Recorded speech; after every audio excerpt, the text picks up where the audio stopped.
नमस्कार। प्रतिदिन अखबार संपादकीय ऑडियो में आपका स्वागत है। जो चीजें हमारे यहाँ नहीं बनती उनकी मैन्युफैक्चरिंग जरूरी, दैनिक भास्कर। छोटे निर्यातकों की सुध ले सरकार, दैनिक जागरण। आतंक से मुक्त माओवादियों का गढ़। एआई क्षेत्र में क्या वाकई हो रहा है अभूतपूर्व निवेश, बिजनेस स्टैंडर्ड। मशीन बनाम मनुष्य, जनसत्ता। एक मंदिर के लिए भिड़ रहे थाईलैंड और कंबोडिया, राष्ट्रीय सहारा। सामाजिक सुरक्षा की ओर कदम, श्रम संहिताएं और डिजिटल ढांचा। अब संपादकीय विस्तार से। जो चीजें हमारे यहाँ नहीं बनती हैं उनकी मैन्युफैक्चरिंग जरूरी है। डॉक्टर अरुणा शर्मा, इस्पात मंत्रालय की पूर्व सचिव। स्वदेशी और स्वदेशी और आत्मनिर्भर भारत का लक्ष्य यूं तो बहुत अच्छा है, लेकिन यह तभी सफल हो सकता है जब हमारी नीतियां गुणवत्तापूर्ण मैन्युफैक्चरिंग और ऐसी चीजों के उत्पादन को बढ़ावा दें जिनका निर्माण अभी भारत में नहीं हो रहा है। जब तक ऐसा नहीं होगा, तब तक हमा तब तक तब तक तो हमारे आयात में इजाफा ही होगा। ईज़ ऑफ डूइंग बिज़नेस के नाम पर गुणवत्ता नियंत्रण को कमज़ोर करने के लिए नए आदेश क्या यह दिखाते हैं कि भारत में मैन्युफैक्चरिंग के क्षेत्र में अब क्वालिटी की अहमियत नहीं रही।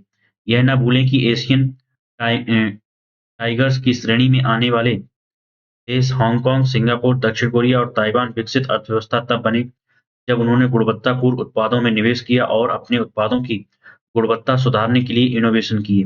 दूसरी तरफ गुणवत्ता में कमी का असर यह होने वाला है कि खराब क्वालिटी वाले उत्पाद हमारे बाजार में भेजे जाएँगे, जो हमारे घरेलू उत्पादन को नुकसान पहुँचाएँगे। $5 ट्रिलियन की अर्थव्यवस्था बनने के लिए हमें एक समग्र दृष्टिकोण अपनाना होगा। यह सुनिश्चित करना पड़ेगा कि हर उत्पाद गुणवत्ता वाला हो और आयात के स्थान पर घरेलू मैन्युफैक्चरिंग को बढ़ावा मिले।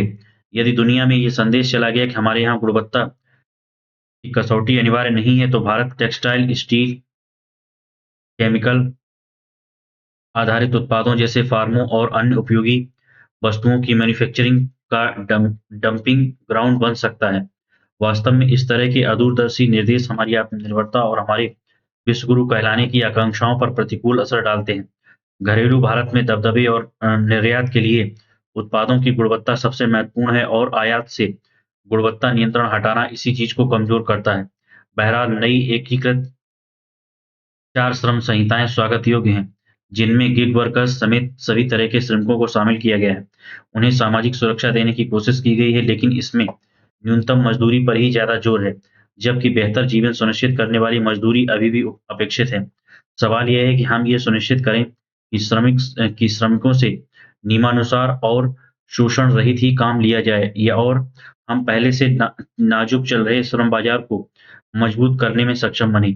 नियोक्ता और कर्मचारियों के बीच संतुलन का उद्देश्य गिग और प्लेटफ़ॉर्म वर्कर्स को भविष्य निधि, ईएसआई और बीमा जैसी सुरक्षा देना है, ताकि एक से अधिक नियोक्ताओं के साथ काम कर रहे लोगों के लिए part time work from home जैसी नई कार्यप्रणालियों को भी सुरक्षा के दायरे में लाया जा सके। अब प्रत्येक राज्य अपने नियम अधिसूचित करेगा और माना जा रहा है कि कुछ सहमत सिद्धांतों पर एकरूपता रहेगी, खासकर असंगठित क्षेत्र के 90% श्रमिकों के लिए। इधर छोटे उद्योगों के लिए भी निवेश की सीमा 10 करोड़ रुपए और टर्नओवर की सीमा 100 करोड़ रुपए तक बढ़ाकर उन्हें दोबारा परिभाषित किया गया है। इनसे इन इकाइयों पर अनुपालन का बोझ कम हुआ है और 300 कर्मचारियों तक के उद्योगों की भर्ती और यहाँ तक कि छँटनी में भी आसानी हुई। यहाँ विशेष ध्यान देना होगा कि कामगारों का शोषण न हो। डिजिटल फाइलिंग का बोझ उससे ऊपर वाले उद्योगों के लिए है और वह भी स्वघोषणा पर आधारित है। इस प्रकार 4 श्रम संहिताएँ लघु उद्योगों की परिभाषा में संशोधन और सबसे महत्वपूर्ण गुणवत्ता नियंत्रण में ढील, एक समग्र दृष्टिकोण के तौर पर एक दूसरे के विरोधाभासी। श्रम संहिता की सुरक्षा लचीलेपन के कारण अनौपचारिक श्रम अदालतों के बड़े हिस्से को उनके अधिकारों से वंचित कर देगी। कैजुअलाइजेशन को नियोक्ताओं के विवेक पर छोड़ा गया है, जिससे स्थायी नौकरियों के बजाय ठेका आधारित श्रम का अधिक बढ़ावा मिलेगा। मैन्युफैक्चरिंग क्षेत्र को मजबूत करने के लिए ऐसा समग्र दृष्टिकोण आवश्यक है, जिसमें गुणवत्ता को ही की फैक्टर माना जाएगा। बेहतर कौशल वाले श्रमिकों उनके अधिकार सुरक्षित रखे जाएँ और बेहतर इनोवेशन को बढ़ावा मिले। छोटे निर्यातकों की सुध ले सरकार, दैनिक जागरण। अजय सहाय, लेखक, पीओके महानिदेशक और मुख्य कार्यकारी अधिकारी हैं। भारत आज अपने निर्यातक पारिस्थितिकी तंत्र के एक महत्वपूर्ण मोड़ पर खड़ा है।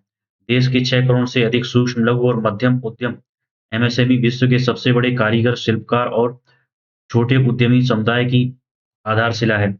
इन छोटे उद्यमियों, हथकरघा बुनकरों और हस्तशिल्प कलाकारों को ई-कॉमर्स निर्यात के माध्यम से वैश्विक बाजारों तक पहुंचने का एक नया और प्रभावी मार्ग मिला है। अंतर्राष्ट्रीय ऑनलाइन प्लेटफॉर्मों ने भारत के छोटे विक्रेताओं को बिना किसी विदेशी कार्यालय के दुनिया के 200 से अधिक देशों में उपभोक्ताओं तक पहुंचने में सक्षम बनाया है। डिजिटल बाजार और भारत की रचनात्मक किफायती उत्पादन प्रणाली ने वैश्विक बाजार में छोटे भारतीय विक्रेताओं के लिए अवसरों का विस्तार किया है। पिछले एक दशक में ई-कॉमर्स आधारित डायरेक्ट टू कंज्यूमर मॉडल ने भारत के छोटे उत्पादकों को उल्लेखनीय सशक्तिकरण दिया है। इस मॉडल में उत्पाद विदेशी ग्राहकों द्वारा ऑर्डर मिलते ही सीधे भारत में भेजे जाते हैं, जिससे जिससे प्रवेश लागत कम होती है और घर आधारित उद्यमी भी अंतर्राष्ट्रीय व्यापार शुरू कर पाते हैं। भारत के हस्तशिल्प, वस्त्र, आभूषण, प्राकृतिक और पारंपरिक उत्पादों की वैश्विक मांग बढ़ रही है। यह मॉडल विशेषकर छोटे उद्यमों के लिए आय और पहचान का स्रोत बना है, भले ही उन्हें कस्टम, भुगतान निपटान और कर संबंधी चुनौतियों का सामना करना पड़ा हो। अब एक नया परिवर्तन इस पूरे पारिस्थितिकी तंत्र को प्रभावित करने वाला है। बड़े वैश्विक ई-कॉमर्स भारत से वेयरहाउस आधारित निर्यात मॉडल की अनुमति चाहते हैं, जिसमें भारतीय विक्रेता माल को मार्केटप्लेस के घरेलू वेयरहाउस में जमा करेंगे और उसके बाद मार्केटप्लेस स्वयं इन उत्पादों का निर्यात कर उन्हें विदेश में बेचेगा। उ उक्त परिवर्तन भारतीय विक्रेताओं की भूमिका को बदल देगा। वे अब निर्यातक नहीं रहेंगे, बल्कि केवल घरेलू आपूर्तिकर्ता बनकर रह जाएँगे। निर्यातक के रूप में मार्केटप्लेस वैल्यू निर्धारण, इन्वेंट्री, विदेशी वितरण और फॉरेक्स प्राप्ति का पूरा नियंत्रण रखेगा। हालाँकि चीन, वियतनाम और मलेशिया सरीखे देशों में यह मॉडल पहले से अपनाया जाता रहा है, लेकिन भारतीय संदर्भ में इसके गहरे और दीर्घकालिक प्रभाव चिंताजनक हैं। वेयरहाउस मॉडल से छोटे विक्रेताओं का मूल्य निर्धारण पर नियंत्रण समाप्त हो सकता है, क्योंकि मार्केटप्लेस सभी आपूर्तिकर्ताओं की लागत संरचना जानकर कीमतों पर दबाव डाल सकता है। इससे छोटे विक्रेता प्राइस टेकर बन जाएँगे और उनके लाभांश में भारी कमी हो सकती है। विदेशी बाजार में मिलने वाला पूरा रिटेल मार्जिन मार्केटप्लेस अपने पास रख सकता है, जबकि भारतीय विक्रेता को केवल थोक दर प्राप्त होगी, जो अंतिम बिक्री का एक छोटा हिस्सा होती है। इस मॉडल का प्रभाव यह भी है कि भारत के निर्यात मूल्य में वास्तविक कमी आ सकती है। आज जब एक भारतीय विक्रेता सीधे ₹2000 की कालीन विदेश में बेचता है, तो पूरे ₹2000 भारत के फ फॉरेक्स में दर्ज होते हैं, परंतु वेयरहाउस मॉडल में बड़ी कालीन एक 1100-1200 में मार्केटप्लेस द्वारा खरीदी जाएगी और इसी राशि को भारत के निर्यात मूल्य के रूप में दर्ज किया जाएगा। इससे न केवल भारत के आधिकारिक निर्यात मूल्य घटेंगे, बल्कि कई मामलों में मार्केटप्लेस अपने विदेश स्थित सहायक कंपनियों के माध्यम से मुनाफा भी विदेश में दर्ज कर सकते हैं, जिससे भारत का कर आधार भी कम होगा। जैसे-जैसे मार्केट कम दरों पर बड़े पैमाने पर खरीद करेगा, लाखों कारीगरों का लाभ कम हो सकता है। लाभ में कमी आने पर कई उद्यमी गुणवत्ता से समझौता कर सकते हैं, जिससे भारत की वैश्विक ब्रांड प्रतिष्ठा को नुकसान होगा। जब निर्यात मार्केटप्लेस के नाम पर होगा, तो भारतीय उत्पादों की पहचान और विशिष्टता खो सकती है। भारत की व्यापार और एमएसएमई नीति लंबे समय से आत्मनिर्भरता, मूल्य संवर्धन और डिजिटल सशक्तिकरण पर आधारित रही है। One district one product, make in India, digital India, skill India और विदेशी व्यापार नीति जैसी पहलें छोटे उद्यमियों को वैश्विक बाजार से सीधे जोड़ने की दिशा में काम कर रही हैं। ऐसे में वेयर हाउस मॉडल उस उद्देश्य से भी उलट है। इसका लक्ष्य डिजिटल बाजार का लोकतंत्रीकरण है। भारत के लिए नीति निर्माण में संतुलन बनाना आवश्यक है, लेकिन छोटे निर्यातकों की स्वायत्तता और पहचान खोकर नहीं। भारत चाहे तो पीपीपी मॉडल के तहत तटस्थ ई-कॉमर्स एक्सपोर्ट हब विकसित कर सकता है, जो एमएसएमई के उत्पादों को एकत्र कर निर्यात में मदद करें, पर निर्यातक वही रहें। वेयरहाउस मॉडल सतही रूप से सुविधाजनक दिखाई देता है, लेकिन ये भारत के जमीनी निर्यात ढांचे को कमजोर कर सकता है और लाखों उद्यमियों को साधारण आपूर्तिकर्ता में बदल सकता है। भारत की ई-कॉमर्स निर्यात यात्रा अब तक डिजिटल समावेशन, महिला सशक्तिकरण और रचनात्मक उद्यमिता की कहानी रही है। ये सुनिश्चित करना हमारी प्राथमिकता होनी चाहिए कि ये आगे चलकर डिजिटल निर्भरता की कहानी न बन जाए। भारत को विदेशी प्लेटफ़ॉर्म प्रदान वेयरहाउस मॉडल नहीं, एक सशक्त और मूल्य साझा करने वाला डिजिटल निर्यात पारिस्थितिकी तंत्र चाहिए। छोटे निर्यातकों की रक्षा करना किसी संरक्षणवाद का संकेत नहीं है, बल्कि एक आत्मनिर्भर, समावेशी और मूल्य केंद्रित निर्यात भविष्य के लिए आवश्यक आर्थिक दूरदर्शिता है। डिजिटल युग में डाटा प्लेटफ़ॉर्म नियंत्रण के साथ भौतिक व्यापार अवसंरचना भी महत्वपूर्ण है। भारत को यह सुनिश्चित करना चाहिए कि छोटे उत्पादकों की स्वायत्तता सुरक्षित रहे, मूल्य पारदर्शिता बनी रहे, निर्यात से प्राप्त लाभ भारत में ही दर्ज हों। आतंक से मुक्त माओवादियों का गढ़। आभा मिश्रा, लेखक, पॉलिसी वॉच इंडिया फाउंडेशन की निदेशक हैं। लेखक, देश अब माओवाद से मुक्त हो रहा है।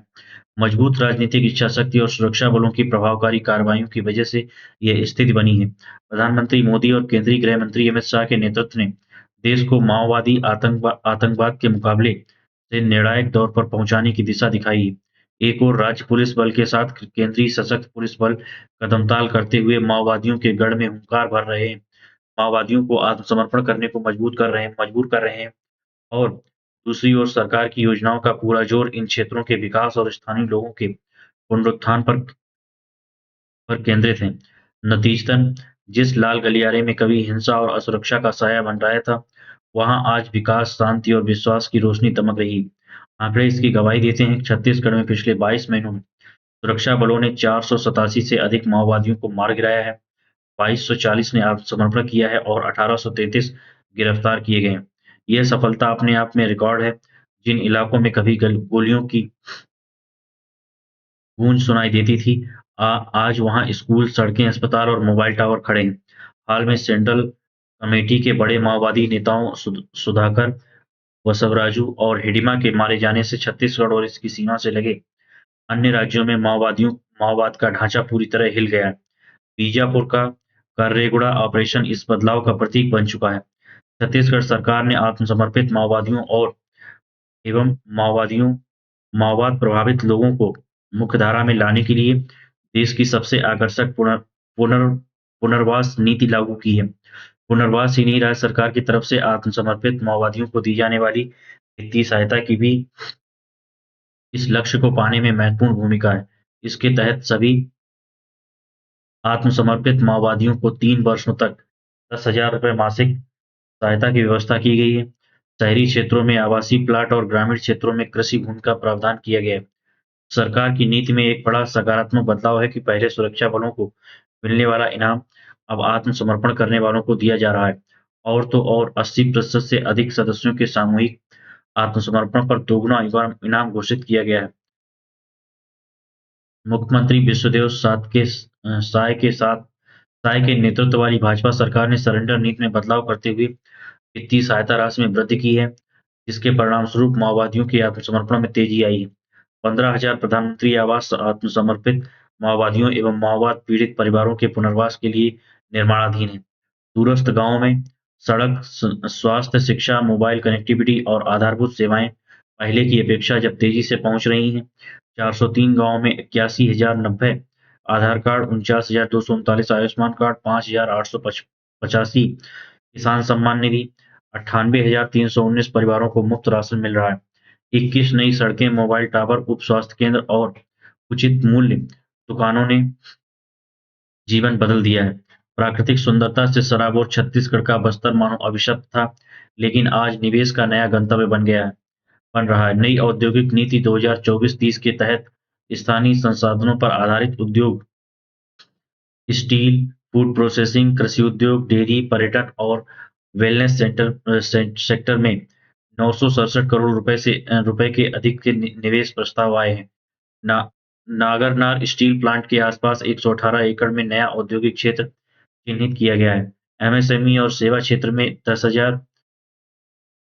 1,000 करोड़ रुपए का निजी निवेश, नए उद्योगों से 2100 से अधिक रोजगार के अवसर खुल रहे हैं। जगदलपुर में 350 बिस्तरों वाला मल्टी स्पेशलिटी अस्पताल और मेडिकल कॉलेज स्थापित होने जा रहा है। कुल 700 करोड़ रुपए से अधिक के निवेश वाले प्रोजेक्ट बस्तर को मेडिकल हब बनाने की दिशा में कदम है। इसके साथ ही रोजगार, कौशल और उद्यमिता का विस्तार, 90,273 युवाओं को कौशल प्रशिक्षण, 39,137 युवाओं का नियोजन आईटी, ऑटोमोटिव, कंस्ट्रक्शन, सोलर आदि क्षेत्रों में प्रशिक्षण दिया जा रहा है। आधुनिक rice mill, food processing unit और कोल्ड स्टोरेज किसानों की आय बढ़ा रहे हैं। एग्रीटेक परियोजनाएं कृषि को आधुनिक बना रही हैं। जब कानून व्यवस्था दुरुस्त हो, सड़कें अच्छी हों, युवाओं को काम मिले तो किसी भी क्षेत्र की छवि दूसरे प्रदेशों के लोगों में सकारात्मक होती है। ऐसे में पर्यटन की संभावना बढ़ती है। बस्तर में भी यही हुआ है। अब पर्यटन के क्षेत्र में बस्तर की पहचान को वैश्विक मंच पर ले जाने का प्रयास हो रहा है। तो गुड़मारास को यूनाइटेड नेशन द्वारा सर्वश्रेष्ठ पर्यटन गांव घोषित किया गया है। इसके साथ ही चित्रकूट, वीरगढ़, कामेर घाटी में आधुनिक सुविधाओं का विस्तार किया गया है, जहां adventure tourism, glass bridge, canopy walk, home stay को प्रोत्साहन दिया जा रहा है। पर्यटन से हजारों स्थानीय लोगों को रोजगार मिला है। साफ है कि सरकार अब केवल योजनाएं नहीं, बल्कि धरातल पर परिवर्तन ला रही है। जो माओवाद कभी भारत के भीतर सबसे बड़ी सुरक्षा चुनौती था, अब केंद्र और राज्य सरकार के समन्वित प्रय- प्रयासों प्रयासों से सीमित क्षेत्र तक सिमट चुका है। अब विकास उसका स्थान ले रहा है। एआई क्षेत्र में क्या वाकई हो रहा अभूतपूर्व निवेश? Business standard. Mihir S Verma, Meta के संस्थापक मार्क जुकरबर्ग ने हाल ही में कहा कि वे आर्टिफिशियल इंटेलिजेंस एआई की दौड़ में पिछड़ने के बजाय कुछ सौ अरब डॉलर फिजूल खर्ची का जोखिम उठाना पसंद करेंगे। जरा इस पर गौर करें कि उन्होंने कुछ सौ अरब डॉलर की बात कही है। जकरबर्ग जिस सरलता से यह स्वीकार करने के लिए तैयार हैं कि सुपर इंटेलिजेंस की खोज में इतनी रकम जाया भी हो सकती है, वह इस बात को याद दिला रहा है कि मौजूदा समय में इस क्षेत्र एआई में किस स्तर पर निवेश हो रहा है। यह हमारा ध्यान उन लोगों की तरफ भी खींच रहा है जो ये कह रहे हैं कि एआई महज एक बुलबुला है जो कभी न कभी फूट जाएगा। मेटा और इसके संस्थापक पहले भी कई ऐसे दावों ऐसे दांव लगा चुके हैं जिनके उन्हें अपेक्षित परिणाम नहीं मिले।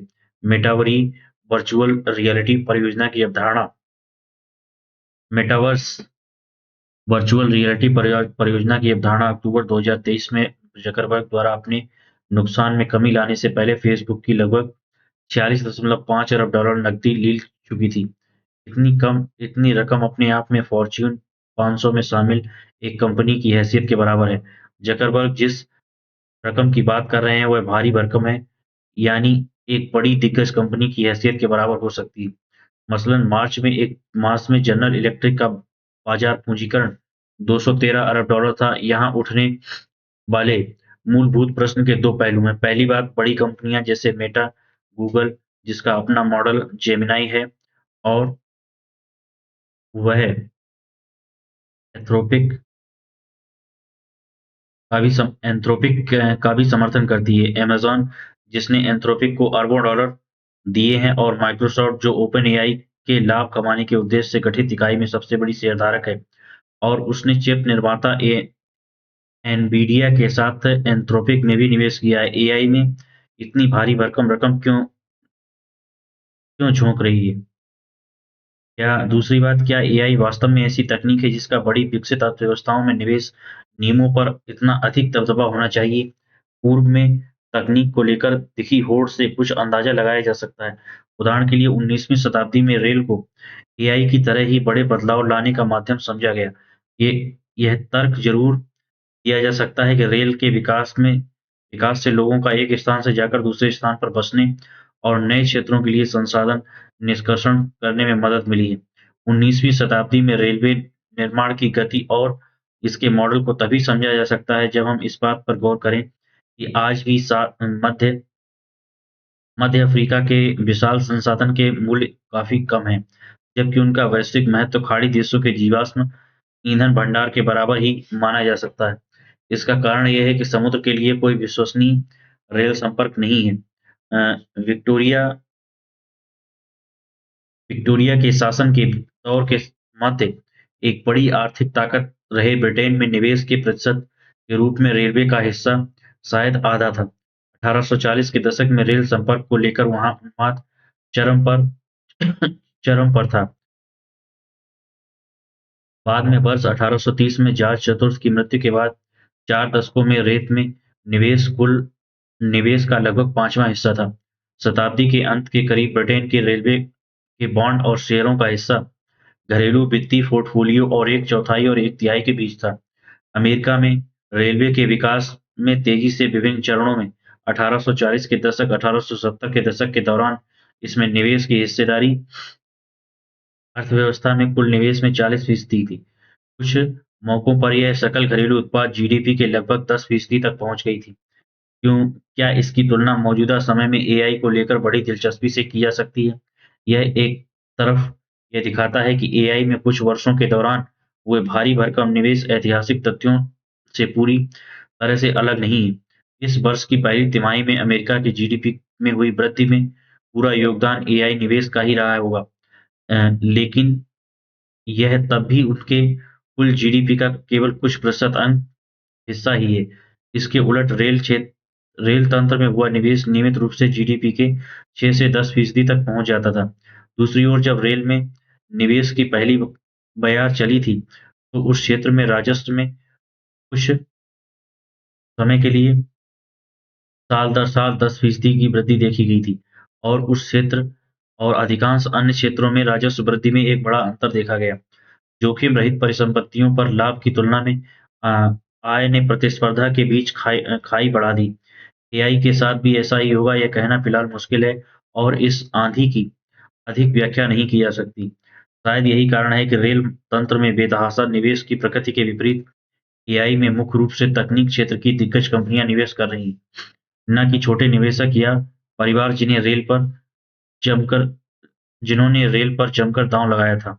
ये कंपनियां अगले कुछ वर्षों में राजस्व या कमाई का पीछा करने में दिलचस्पी नहीं नहीं दिखा रही, बल्कि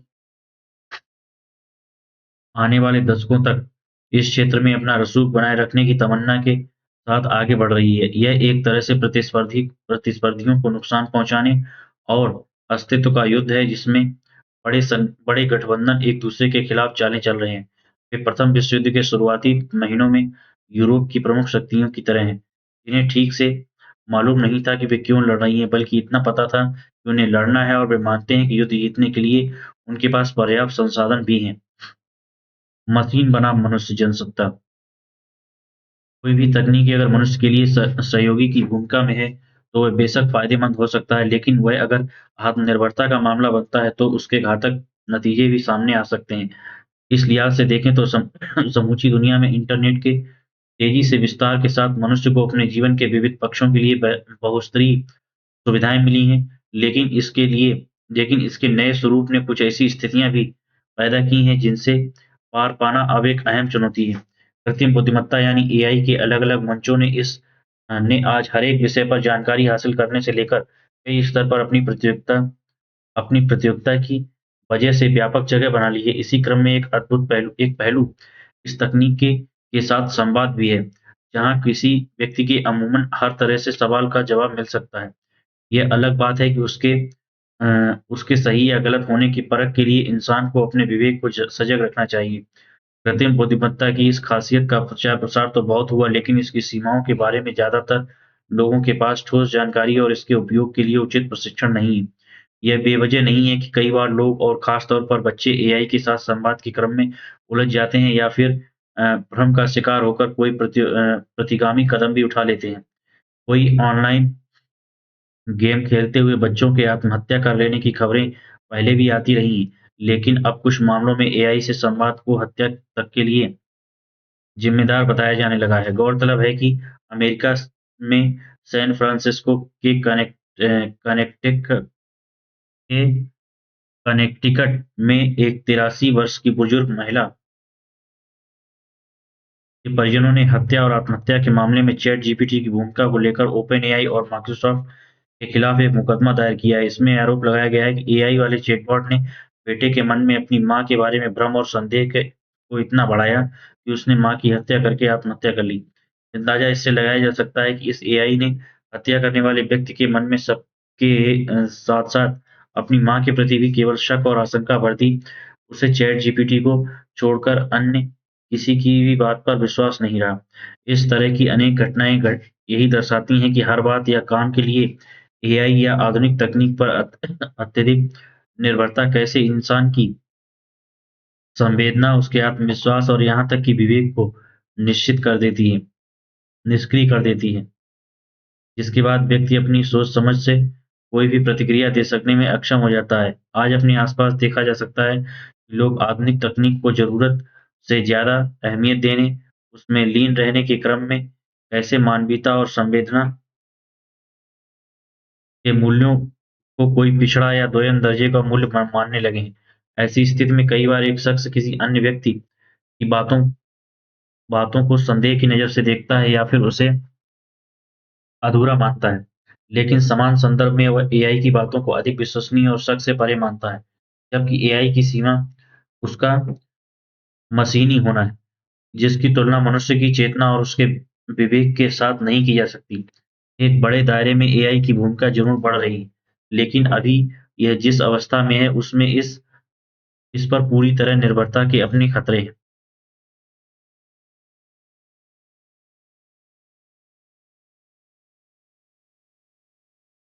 एक मंदिर के लिए भिड़ रहे थाईलैंड और कंबोडिया राशि सहारा। प्रे बिहेवियर मंदिर को लेकर थाईलैंड और कंबोडिया आपस में भिड़े हैं। यह शिव मंदिर थाईलैंड की सीमा पर प्रीति विहार प्रांत में बना है। दोनों देश इसे अपने-अपने क्षेत्र में बताते हैं। दरअसल कंबोडिया और थाईलैंड की पहचान अपने-अपने पर्यटन स्थलों की वजह से है। ये इमारतें पर्यटन स्थल के रूप में अहम भूमिका निभाती हैं। अभी तक इन देशों की झड़पों में 16 लोग मारे जा चुके हैं। इंडो चाइना प्रायद्वीप में स्थित कंबोडिया की अर्थव्यवस्था का मुख्य आधार पर्यटन है। यहाँ 2 ऐसे मंदिर हैं जिनकी विशालता और प्राचीनता को देखने पूरे विश्व से पर्यटक आते हैं। खास तौर पर भारतीयों के लिए ये मंदिर तीर्थ है। इनमें पहला मंदिर है अंकोर वाट का मंदिर, जो 1.6 वर्ग किलोमीटर में फैला है। इसे 12वीं शताब्दी में खमेर राजा सूर्यवर्मन द्वितीय ने 1150 में बनवाया था। तब ये विष्णु को समर्पित मंदिर था, लेकिन बाद में यह बौद्ध मंदिर के रूप में बदल दिया गया। यह मंदिर दुनिया में खामेर वास्तुकला का उत्कृष्ट नमूना है। हिंदुओं और बौद्धों दोनों की इस मंदिर पर श्रद्धा है। इसी तरह कंबोडिया में विहर विहर प्रेह विहेय विहेयर मंदिर भी है, जो सूर्य को समर्पित है। यह थाईलैंड की सीमा पर प्रीह बिहार प्रांत में बना है। यह मंदिर भी खामेर खमेर साम्राज्य द्वारा बनवाया गया और 525 मीटर ऊँची एक चट्टान की चोटी पर बना है। इस मंदिर को लेकर कंबोडिया और थाईलैंड में विवाद बहुत पुराना है। दोनों इसे अपने-अपने क्षेत्र में बताते हैं। इसके स्वामित्व को लेकर दोनों देशों में कई बार टकराव हुआ है। खमेर साम्राज्य, चूँकि थाईलैंड और कंबोडिया दोनों देशों में फैला हुआ था, इसलिए इसका मालिकाना हक विवादों में रहा।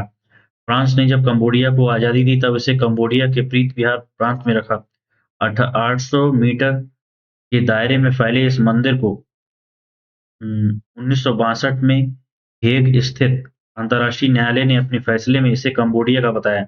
इसे लेकर झगड़े शुरू हुए। 2008 में इस मंदिर को यूनेस्को ने विश्व धरोहर में शामिल किया। कंबोडिया झुका नहीं, फिर विवाद बढ़ा तो इंटरनेशनल कोर्ट ने 2013 में फैसला दिया कि वह कंबोडिया का है।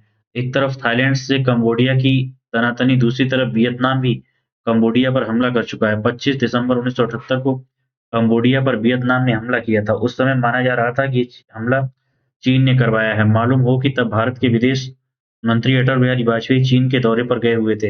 हमले की सूचना मिलते ही वे दौरा अधूरा छोड़कर लौट आए थे।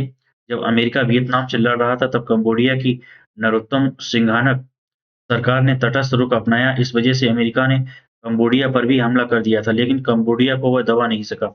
कंबोडिया और थाईलैंड में पर्यटन उद्योग प्रेह विहेयर मंदिर को लेकर थाईलैंड और कंबोडिया आपस में भिड़े हैं। दोनों मुल्कों की पहचान बौद्ध देश के रूप में है। दक्षिण-पूर्व एशिया में बसे थाईलैंड, कंबोडिया, लाओस और वियतनाम की आर्थिक स्थिति कोई मजबूत नहीं, लेकिन इसमें कोई शक नहीं है कि अमेरिका की भी हिम्मत नहीं है कि इन देशों की तरफ आँख उठा सके। महाबली अमेरिका को वियतनाम ने वर्षों पानी पिलाया। पड़ोसी चीन भी इन देशों को सामने से टारगेट नहीं करता। ये अलग बात है कि वह पीठ पीछे इन देशों के विरुद्ध षड्यंत्र रचता रहता है। वियतनाम अपनी मेहनत मेहनत और उस अपनी कृषि उपज से आज भी काफ़ी समृद्ध है।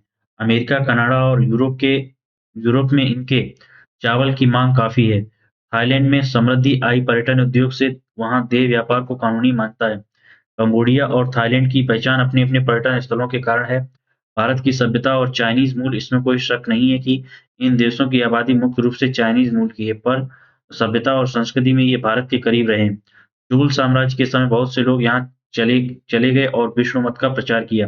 हालाँकि अरबी इतिहासकारों ने कंबोडिया को कंबोज साम्राज्य से जोड़ा है। कंबोज लोग कश्मीर से कंबोडिया गए होंगे। वे शिव के उपासक थे, लेकिन शैव मत वहाँ पहले फैला। इसलिए यह बात आज तक स्पष्ट नहीं हो पाई कि कंबोडिया, थाईलैंड के लोग भारत मूल के हैं या चीनी मूल के। उनकी एथनिक पहचान उनकी चीन के करीब ले जाती है, तो सांस्कृतिक पहचान भारत की। भारत की सभ्यता और संस्कृति का यहाँ इतना अधिक असर है कि अयोध्या में राम मंदिर के शिलान्यास के समय थाईलैंड की महारानी अयोध्या गई थी। धर्म कोई भी हो, पहचान हिंदू की, मगर दक्षिण-पूर्व एशिया में स्थित Myanmar, Vietnam, Cambodia, Thailand, Laos और मलेशिया में से सभी की स्थिति भिन्न है। मलेशिया मुस्लिम बहुल राष्ट्र है, जबकि शेष चारों देशों में बौद्ध धर्म है। 5 से 12वीं शताब्दी के बीच भारत भारत से तेलुगु और तमिल भाषी काफ़ी लोग यहाँ आकर बस गए। भारत का चोल साम्राज्य तो इतना शक्तिशाली था कि इन सभी देशों में भारतीय संस्कृति उनकी दिनचर्या का अंग बन गई। मलेशिया और इंडोनेशिया जैसे देशों का प्रमुख धर्म इस्लाम है, लेकिन वहाँ के लोगों के नाम हिंदुओं जैसे हैं। मलेशिया में लंबे समय तक महाथिर मोहम्मद का शासन रहा। महाथिर शब्द महास्थविर से आया है। इसी तरह इंडोनेशिया के राष्ट्रपति सुकर्णो का, जो महाभारत का एक पात्र है, इन दोनों देशों में रामलीलाएँ भी होती हैं। इंडो चाइना क्षेत्र बाकी के चारों देशों का मुख्य धर्म बौद्ध है। बौद्ध धर्म की उत्पत्ति ही भारत से हुई है, इसलिए यहाँ की सभ्यता और संस्कृति से काफ़ी सामान्य है। इन देशों में सदियों पुराने मंदिर आज भी देखे जा सकते हैं। इसके अलावा इनकी भौगोलिक स्थिति भी आज महत्वपूर्ण है, खासकर कंबोडिया, थाईलैंड और वियतनाम इंडो चाइना प्रायद्वीप पर स्थित है। इसलिए भारत और चीन दोनों के लिए इनका महत्व है। अ, ख़मेर के बाद आए फ्रांसीसी इसमें कंबोडिया आर्थिक रूप से कमज़ोर है, उसका क्षेत्रफल भी छोटा है और आबादी पौने 2 करोड़ के आसपास है। लेकिन चीन ने इस देश को अपने पाले में लाने के लिए बहुत प्रयास किए हैं। कभी वियतनाम और कंबोडिया को भिड़वाया, तो कभी लाओस से, ताज़ा तनाव थाईलैंड से है। कंबोडिया पर हिंदुओं के शैव और वैष्णव मत का बहुत असर रहा है। और ख़मेर राजवंश के बाद यहाँ बौद्ध धर्म फैला। अंकोर वाट का प्रसिद्ध विष्णु मंदिर भी यहीं है और विवाद का विषय बना शिव मंदिर भी। ये दोनों मंदिर यूनेस्को के संरक्षण में हैं। हर वर्ष हज़ारों पर्यटक इन मंदिरों को देखने आते हैं। 7वीं से 15वीं शताब्दी तक यहाँ ख़मेर वंश का पूर्ण शासन रहा। फिर ख़मेर वंश बिखरने लगा, पर 19वीं शताब्दी तक इसका शासन कुछ प्रदेशों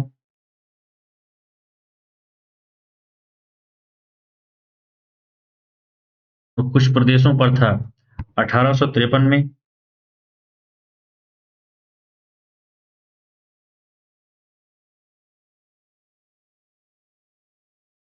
1863 में यह देश फ्रांस का उपनिवेश बना।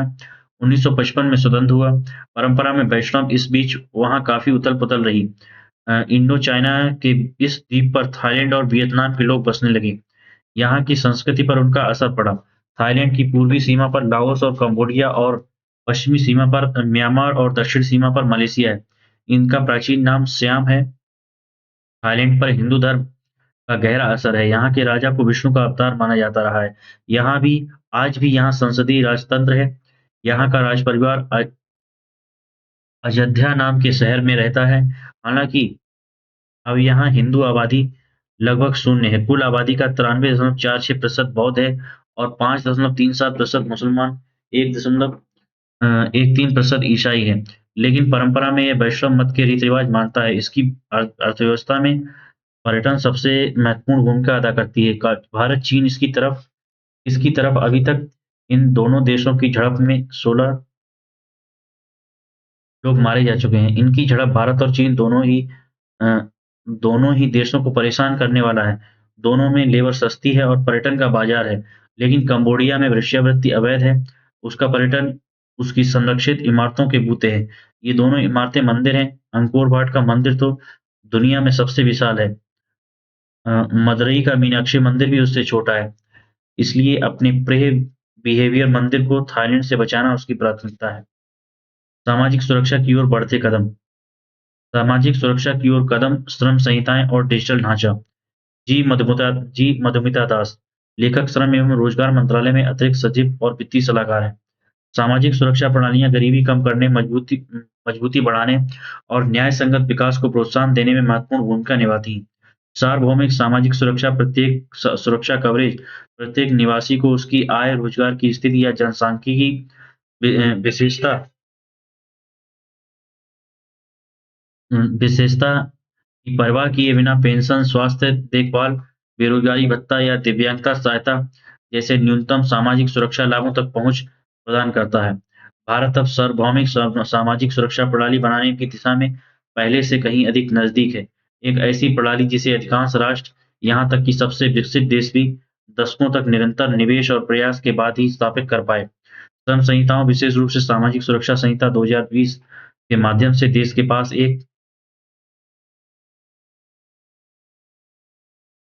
के पास हर कामगार की सुरक्षा सुनिश्चित करने के लिए कानूनी ढाँचा मौजूद है, चाहे वह गिग ड्राइवर हो, फैक्ट्री कर्मचारी हो या निर्माण कार्य करने वाला प्रवासी मजदूर हो। सामाजिक सुरक्षा संहिता 9 प्रमुख कानूनों को एकीकृत ढाँचे में समेकित करती है। इससे इससे प्रशासनिक जटिलता कम करने, लाभों को हस्तांतरित करने की योग्यता बेहतर बनाने, नियोक्ताओं के लिए अनुपालन सरल बनाने और निगरानी व प्रवर्तन मजबूत करने में मदद मिलती है। इसकी बदौलत विशेषकर असंगठित क्षेत्र के छोटे उद्यमों के कामगार, जहां भारत के 90% कामगार काम करते हैं, नौकरशाही की अड़चनों में उलझे बगैर लाभ प्राप्त कर सकते हैं। यह संहिता सरकार को भी ये अधिकार देती है कि वह सभी क्षेत्रों में उद्यमों के लिए कर्मचारी भविष्य निधि संगठन, ईपीएफओ, कर्मचारी राज्य बीमा निगम, ईएसआईसी, मातृत्व लाभ और ग्रेच्युटी का कवरेज बढ़ा सके, ताकि अब तक असुरक्षित रहे कामगारों को लाभ मिल सके और छोटे उद्यमों में शैक्षिक पंजीकरण को प्रोत्साहित किया जा सके। इसके अलावा यह राष्ट्रीय सामाजिक सुरक्षा कोष, राज्य सामाजिक सुरक्षा कोष की व्यवस्था प्रदान करती है, जहाँ सरकार का वित्तीय योगदान, कॉर्पोरेट सामाजिक उत्तरदायित्व, सीएसआर का योगदान, नियोक्ता और कर्मचारियों का योगदान एकत्रित किया जा सकता है, जो सामाजिक सुरक्षा कवरेज को सहायता प्रदान करता है। केवल कानून बनाना भर ही पर्याप्त नहीं है। जो बात वास्तव में भारत को उसके वैश्विक समकक्षों के से अलग करती है, वह है उसका उभरता डिजिटल सार्वजनिक अवसंरचना तंत्र, ई-श्रम डाटाबेस और आधार प्रमाणीकरण से लेकर यूनिफाइड पेमेंट इंटरफेस और प्रत्यक्ष लाभ अंतरण डीबीटी प्लेटफॉर्म तक। ये सभी उपकरण मिलकर भारत को पारंपरिक कल्याण मॉडल से आगे बढ़ने और एक पोर्टेबल, पारदर्शी, तकनीक सक्षम कल्याण प्रणाली बनाने का अनूठा अवसर प्रदान करते हैं, जो दुनिया की किसी भी प्रणाली से अलग है। आधार सार्वभौमिक सार्वभौमिकरण की रीढ़ सामाजिक सुरक्षा के क्षेत्र में वैश्विक स्तर पर अग्रणी देश सार्वभौमिकता सुनिश्चित करने के लिए हर निवासी को एक विशिष्ट पहचान प्रदान करते हैं, जो सीधे लाभों से जुड़ी होती है। भारत के पास आधार के रूप में यह सुविधा पहले से मौजूद है, जो अत्यंत विश्वसनीय और निःशुल्क प्रमाणीकरण प्रदान करता है। आधार सार्वभौमिक सामाजिक सुरक्षा का सबसे बड़ा बाधा अर्थात विभिन्न राज्यों, क्षेत्रों और नियोक्ताओं में लाभार्थियों की पहचान और प्रमाणीकरण को हल करना है। प्रवासी कामगारों के लिए आधार सक्षम पोर्टेबिलिटी वे कर सकती है, जो पिछली पीढ़ी के कल्याणकारी सुधार हासिल नहीं कर पाए। स्थान की परवाह किए बगैर लाभों तक निर्बाध पहुंच सुनिश्चित करना। यह प्रणाली नॉर्वे और डेनमार्क जैसे देशों में डिजिटल आईडी आधारित प्रणालियों की तरह तरह है, जहां नागरिक अपनी कल्याण पहचान को अलग-अलग क्षेत्रों और सेवाओं में निर्बाध रूप से अपने साथ रख सकते हैं। एकीकृत डेटाबेस पर आधारित एकीकृत संहिता एक ओर जहां दुनिया भर में संगठित क्षेत्र के कामगार सामान्यतः सामाजिक सुरक्षा कवरेज के अंतर्गत आते हैं, वहीं नियोक्ता कामगार के बीच स्थिर रोजगार संबंध नहीं होने के कारण असंगठित क्षेत्र के कामगारों को कवर करना कहीं अधिक चुनौतीपूर्ण होता है। कई देश एकीकृत श्रम कानूनों पर भरोसा करते हैं, लेकिन बहुत कम देशों के पास भारत के ई-श्रम डेटाबेस जैसा विशाल राष्ट्रीय श्रमिक रजिस्टर मौजूद है। सामाजिक सुरक्षा संहिता में एकीकृत पंजीकरण तंत्र का प्रावधान ई-श्रम के साथ पूरी तरह मेल खाता है, जो पहले से ही 310 मिलियन से अधिक असंगठित क्षेत्र के कामगारों के जनसांख्यिकीय, कौशल और व्यवसाय संबंधी डेटा को संग्रहित करता है। आधार प्रमाणीकरण के माध्यम से प्रत्येक कामगार की विशिष्ट रूप से पहचान की जाती है और उन्हें एक e-Shram universal account number UAN प्रदान किया जाता है। भारत की क्षमता एकल डिजिटल प्लेटफ़ॉर्म के माध्यम से असंगठित कामगारों की विशिष्ट पहचान करना, उन्हें सीधे पंजीकृत करना और ट्रैक करना, सामाजिक सुरक्षा लाभों के लिए तेज़ पंजीकरण, बेहतर पोर्टेबिलिटी और कामगार डेटा के रियल टाइम अपडेट की सुविधा प्रदान करती है। यदि ई-श्रम और ईपीएफओ यूनियन को पोर्टेबल बनाया जाता है, तो असंगठित क्षेत्र और संगठित क्षेत्र के बीच श्रमिकों की गतिविधियों को ट्रैक करना संभव होगा। श्रम बाजार की गतिशीलता का विश्लेषण किया जा सकता है और यह सार्वजनिक नीतियों के निर्माण के लिए महत्वपूर्ण डेटा स्रोत साबित होगा। यूपीआई और डीबीटी वह महत्वपूर्ण कड़ी जिसे ज़्यादातर देश अभी तक अपना नहीं पाए, कल्याण पर ज़्यादा ध्यान देने वाले देश बैंकों और पारंपरिक भुगतान प्रणालियों पर अधिक निर्भर रहते हैं।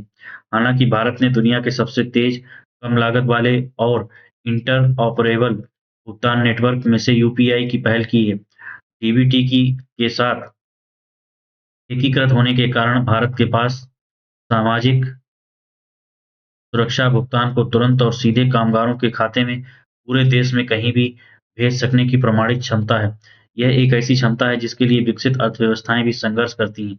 महा महामारी के दौरान अमेरिका तक में लाखों लोगों को प्रोत्साहन चेक के लिए हफ्तों बाट जोहनी पड़ी थी। इसके विपरीत भारत ने अल्पकालीन कोविड-19 भुगतान लाखों लाभार्थियों तक अभूतपूर्व गति से हस्तांतरित किया था। केंद्रीय और राज्य सरकारों के पास जीवन बीमा, दुर्घटना बीमा, स्वास्थ्य कवरेज, मातृत्व लाभ, वृद्धावस्था सुरक्षा आदि से जुड़ी कई सामाजिक सुरक्षा योजनाएँ हैं। इन योजनाओं में ई-श्रम पंजीकृत कामगारों को शामिल करके तथा यूपीआई और डीबीटी का उपयोग करके सार्वभौमिक सामाजिक सुरक्षा को बड़े पैमाने पर उपयोगकर्ता अनुकूल, पारदर्शी और कुशल तरीके से हासिल किया जा सकता है। भारत दुनिया से आगे निकल सकता है।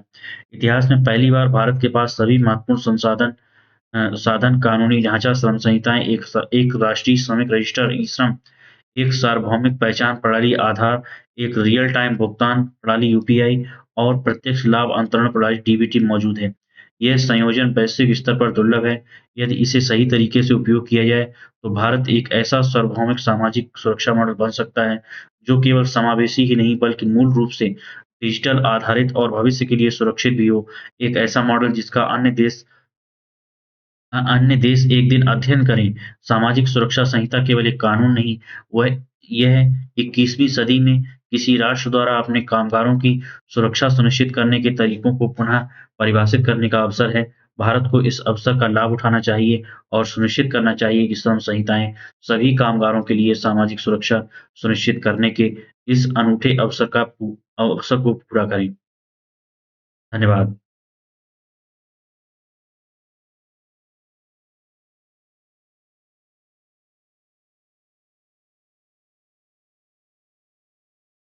धन्यवाद।